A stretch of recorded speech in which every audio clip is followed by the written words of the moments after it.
Good afternoon, folks. I'm Alex Sendek, host of the Home Run podcast. Today, I'm joined by a guest who will out-hustle you, out-muscle you, and then bake the best cookies you've ever had.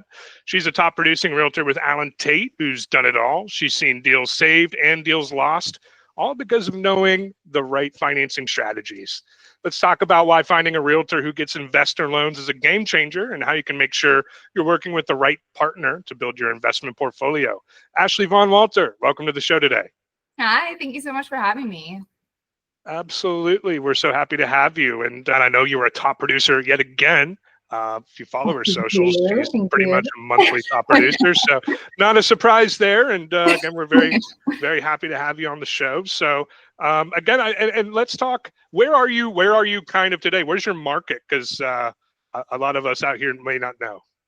Yeah, so I'm licensed in both North Carolina and South Carolina. So I currently live in Charlotte, which, if you don't know, Charlotte is very close to the border of South Carolina. So where I am is about 30 minutes from South Carolina. So that's why it only made sense to kind of get licensed in both states. So I am a broker in North Carolina as well as a real estate salesperson in South Carolina. So I work both markets. The Charlotte region, about 2 hours from Charlotte, I would say, is kind of my territory, and that's what I do.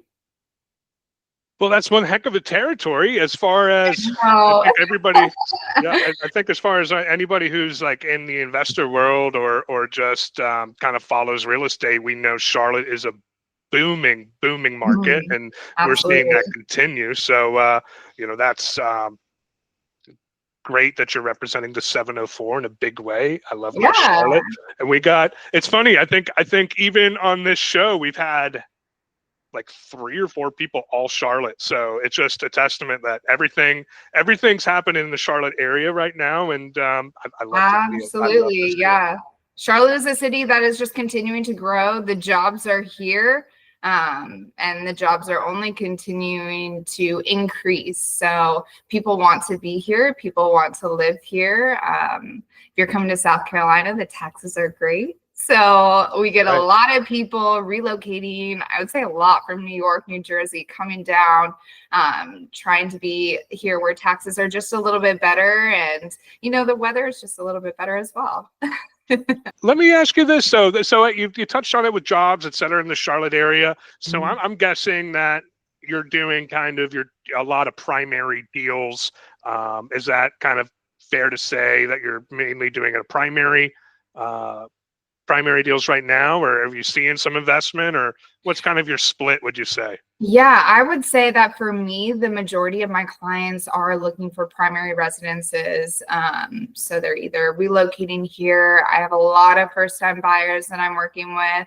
I've definitely had probably the majority this year so far has been first-time home buyers, just looking to get into the real estate game, looking to stop renting. But I am currently working with some VA home buyers, looking at their primary residences. I am working with investors looking to increase their investment portfolio. And just people looking to come to Charlotte.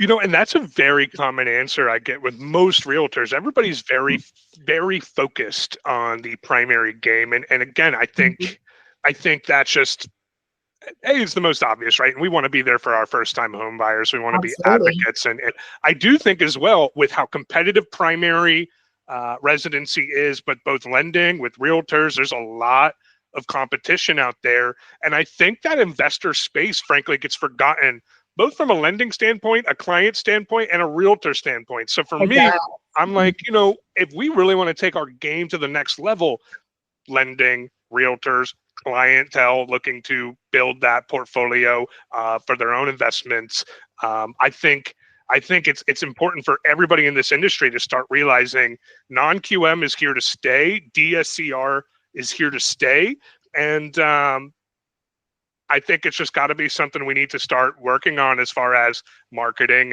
and just educating, right? I don't think that I know, Ashley, you've heard of DSCR, but I don't think it's something you're necessarily like an expert in, and nor would I say most Yeah. realtors, right? I mean, that's Yeah, kind I'm excited to chat with you a little bit more about the DSCR loan and, learn what I can bring to my clients. and I think that's really it, right? We get that base level, and again, you don't have to be an expert, I think your response is exactly right for any realtors out there listening. Like, understand this: on an investment portfolio for any investor, that eventually a conventional loan is no longer going to be attainable for them, right? And the reason I say that is because you're looking at a debt to income ratio, right? So Mhm. maybe on your first couple of investment properties, you can swing a conventional loan because your debt to income ratio will withstand it. But eventually, as you build more and more and more, your debt to income ratio is naturally going to exceed what's allowable conventionally. So with DSCR, we're just looking at, is the debt being serviced or covered by the rent? So if you're buying an investment property, let's say the proposed mortgage payment plus taxes, insurance, and any HOA dues, let's say it's $1,500 a month. We would just need, all we need for income is for that rent to cover at least 1,500 or more. So just a break even or better, and that satisfies the income piece. Now, similar down payment requirements, similar credit score requirements, but all that really is happening is we're just finding that income from a different place. A lot of realtors, that's almost all you would need to know. And Yeah, anything as far as, anything more specific than that, I think just sending it to, a lending professional to go over more details is perfectly good. So absolutely. And would you say that this is primarily an investor's loan? Is it primarily used by investors? Can it be used by anyone? it can be used by anybody, but like it is meant for strictly investment properties. It can be, Uh-huh. if somebody that's using who's just trying to buy a rental property for the first time can use it. And the main reason why you would want to use it, Ashley, is just because you either really need that alternative income, right, to be able to qualify, or Mhm. if you are very if you're very interested in closing in an LLC, right? And Okay. there's big benefits for closing in an LLC. Mainly, of course, it limits your liability quite literally, but also there's other benefits as well. I'm not a tax professional. I'm not an attorney. Please Yep. talk to one of No. those. Please talk to one of those if you want more details. But LLCs is a big deal for any investor, and it should be talked about more. Now, conventionally, that is not kosher. That is not okay. You can never ever close in an LLC in a conventional format, which is a big detriment. So that means, God forbid, you have a tenant that gets hurt on your property. Yeah. You could potentially feel the brunt of that liability against you versus Mhm. if you were an LLC, because you're personally liable. If you have it in a limited liability corporation, that mitigates it, right? So again, I don't want to talk too much into that, but that's kind of the idea. Um, so Absolutely. so a lot of it gets people thinking outside the box a little bit, and to be honest, 26% of properties these days are investor properties. So I have Yeah. no idea what the split is in Charlotte. I No. guarantee Yeah. it's I I would say guarantee it's that a lot. 100%. You know, there are a lot of investors still out there that are beating out, the first time home buyers and, people looking for their primary residences. And a lot of times, sometimes maybe that's because they have a cash loan. Maybe that's because they're a little bit smarter with how they're attacking the offer. Because to investors, it's all about the numbers. And to maybe a first time home buyer, someone looking at it at their primary residence, they get a little bit of an emotional attachment to it sometimes, which is Yep. totally fine. We definitely see that. But to investors, it's all about the numbers. So it's Yeah, how that makes sense to them. So absolutely. Okay, well, let's talk a little bit more about you and kind of your business right now. mhm. Um, let's see. Have you have you ever lost a deal because a buyer thought they'd qualify and then just didn't? Is that a fairly So yeah, yeah? I haven't necessarily lost a deal. I have had times where I have had a buyer who originally started out as a conventional buyer and then maybe 1 to 2 weeks later, we found out, okay, like we're FHA now. So I have had that happen, but I haven't necessarily completely lost a deal Right. over that. Yeah. How about anybody self-employed? Like, do you deal with any clients that are self-employed quite often, or are they, you're mainly seeing like W-2 guys? No, yeah. I mean, I definitely have people who are self-employed who, and a lot of those think, and I have had people who I presented them to a lending professional and they say, oh, maybe you're not ready to buy yet. Mm-hmm. And so it's not a matter of losing it when we're under contract. It's a matter of I've had not even start the process. Just died on the vine. Exactly. Yeah. I refer them out to have that initial conversation and then they're gone. and that happens with everybody in the industry. And I think, again, I know you deal a lot with primary, and I know we talk on this show a lot about DSCR, but non-QM loans are certainly more than just DSCR. And with those self-employed clients, I hate it when I hear that, right? When I hear people saying from some random lender, these poor clients go out and try to get pre-approved, and they send their tax returns in and they go through a buzzsaw and they get told, forget it, and they get demoralized. They don't want to come back. And then now you just all of a sudden have people that, could have qualified, but didn't know that they had the option. So again, with non-QM, we have that bank statement loan program. It's beautiful for self-employed clients that they've been in business for at least 2 years, and really all that's happening there, similarly to DSCRs, we're just calculating the income differently. Okay, so with a bank statement loan, we're eliminating tax returns for these self-employed clients because, of course, tax write-offs are real. Anybody who is self-employed or maybe has a self-employed family member or friend know that you're probably going to maximize the tax benefits to you by writing off what you can. That's a double-edged sword, because then if you tell Uncle Sam you're making X and then you go to a lender and say you're making Y, it causes a little bit of an issue, right? So in this situation, we're removing the tax returns and we're just reviewing the bank statements of that self-employed business. And in layman's terms, we're averaging deposits in that business over a 12 to 24 month span. And for us, we feel like it's just a much more accurate depiction of a borrower's income, right? Yeah. And then we use that number to use towards a debt to income ratio, and boom, then all of a sudden you're buying a primary residence you thought was never possible.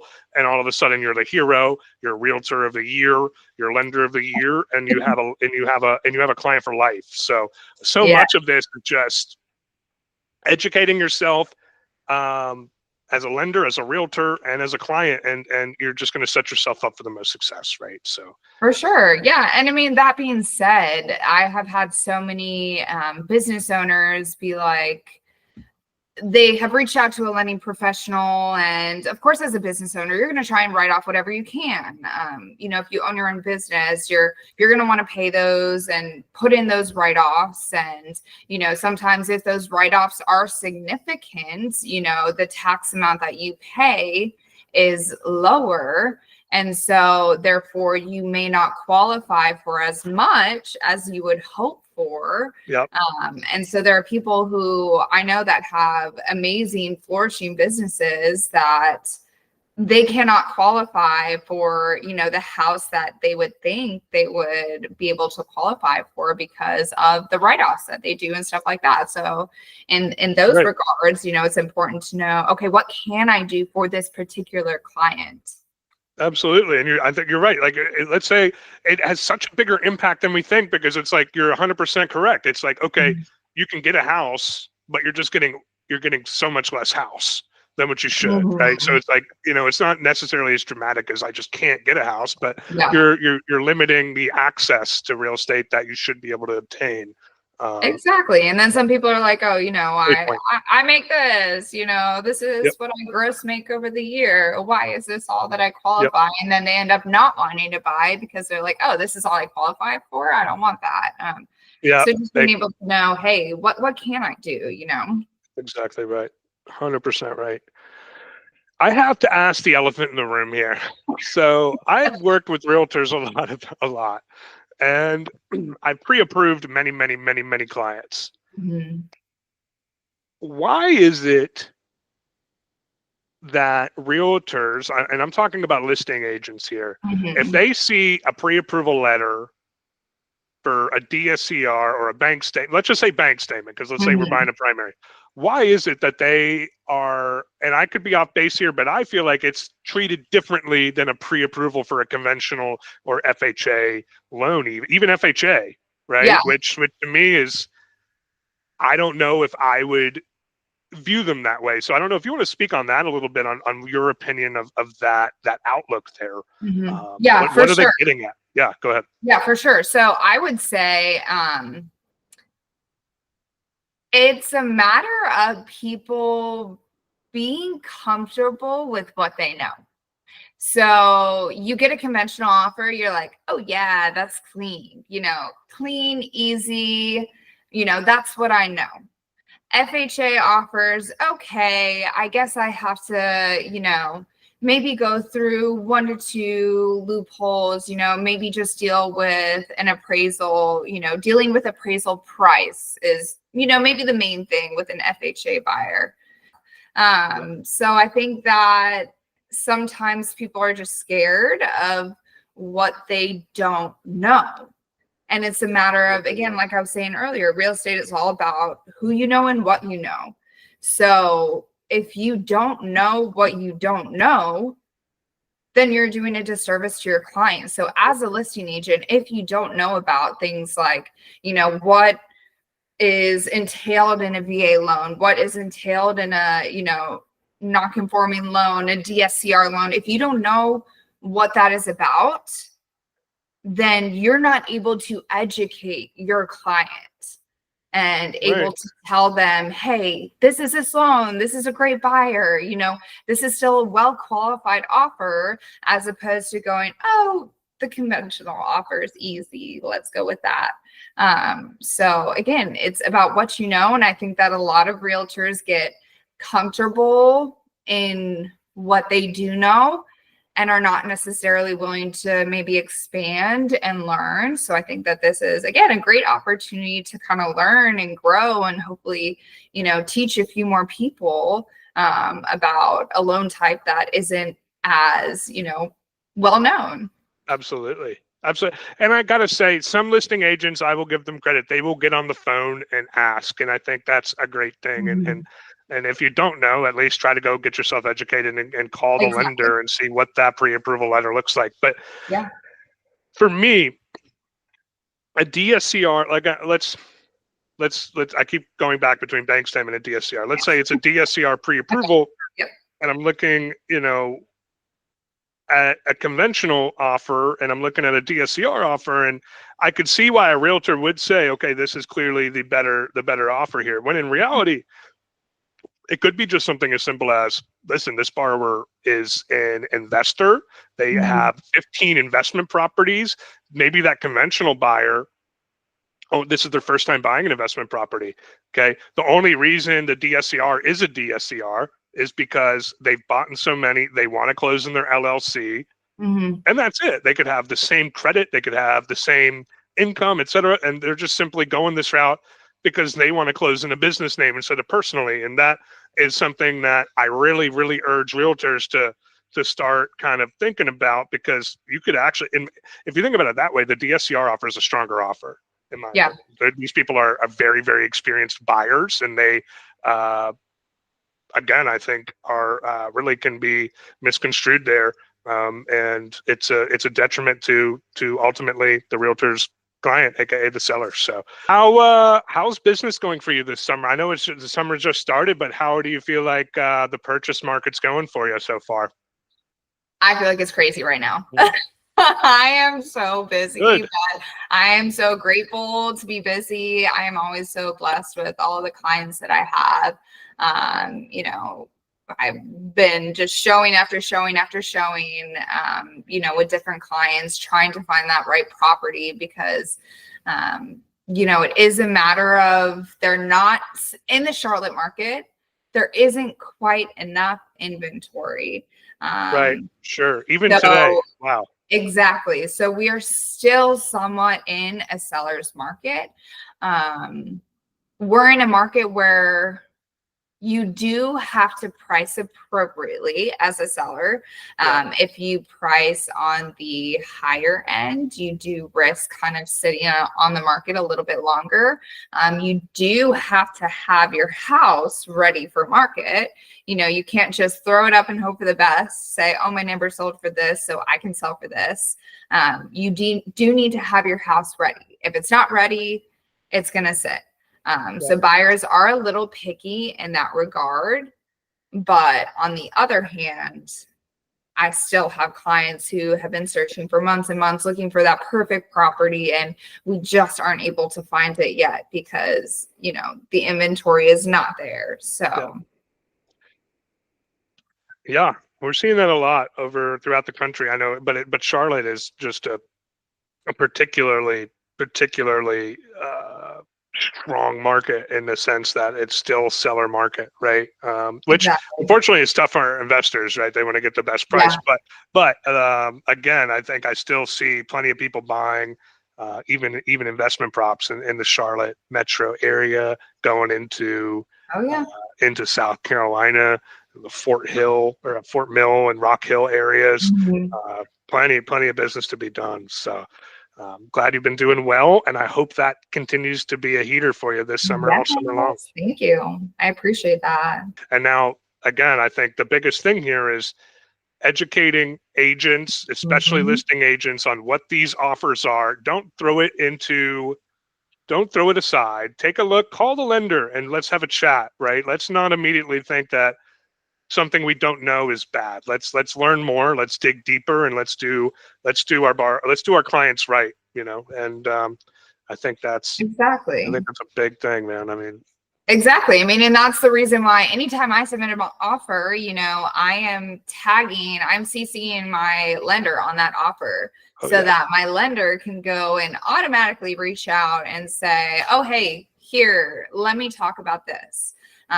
So that if, any questions, if there's anything that the listing agent might have to offer, they're making that connection. And, that is there for the listing agent to reach out to the lender to reach out, and us to all be a team, because at the end of the day we are a team in this. Whenever I start a transaction with someone, whenever we go under contract, my first email is congratulations team, and I introduce everyone to each other because we are all working together towards the same goal. So again, it's same team, important that same we're dream, man. all together. That's it. Exactly. Same team, same dream. We're all out here with the same exact goal, and we provide a service, right? That's something we should never forget. We provide a service for people. So Exactly. doing it the right way and doing it to the best of our ability is the least we can do for our clients. So, Exactly. Especially at a time where, and yeah, buying a home is truly the most stressful thing that a lot of people go through. It's emotional. It's stressful. There's a lot of uncertainties. And that's why, one, we have a real estate professional kind of holding your hand through all of that. I feel like we end up wearing a lot of hats as, okay, I'm your guidance counselor. Sometimes you end up being a marriage counselor. I get the late night calls, I get the 10 p.m. calls, I get the 6 a.m. calls. And, that's right. it's about being there for your people and validating them in their fears and their excitement, celebrating with them, crying with them when something doesn't work out. So it's about being there, as a team, and having a team that kind of supports you. And I think that all comes from, one, having a great real estate agent who you connect with. And if you don't connect with them, find the next one. Again, there's so I many think that's people in right. this world. Find that person that you connect with. And then also having that lender partner who knows multiple different products and is able to help you. If something goes wrong, okay, here, we got this. Don't worry, I Yep. got you. We got this product. We can save the day. So it's a matter of, having those people lined up and having those connections that you need to have. Wow, I think that's 100% right. I think that pretty much says it all. Ashley, I don't know if you have any final thoughts here to end the show, or What are you thinking? Honestly, I feel like this is great. I really loved kind of learning a little bit more about the DSCR product, and how I can bring that to my people. And again, how I can educate other realtors that I'm working with. If I bring a DSCR offer, I want the listing agent to know that, hey, we're just as strong as your, normal conventional offer. So Right. I feel great about kind of what we chatted about and being able to bring this to my next transaction. Well, we hope you have the next transaction and many, many, many more after that. Ashley, thank you so much Thank for your you. time today on this show. You are amazing, and we wish you all the best of luck. Thank you. You as well.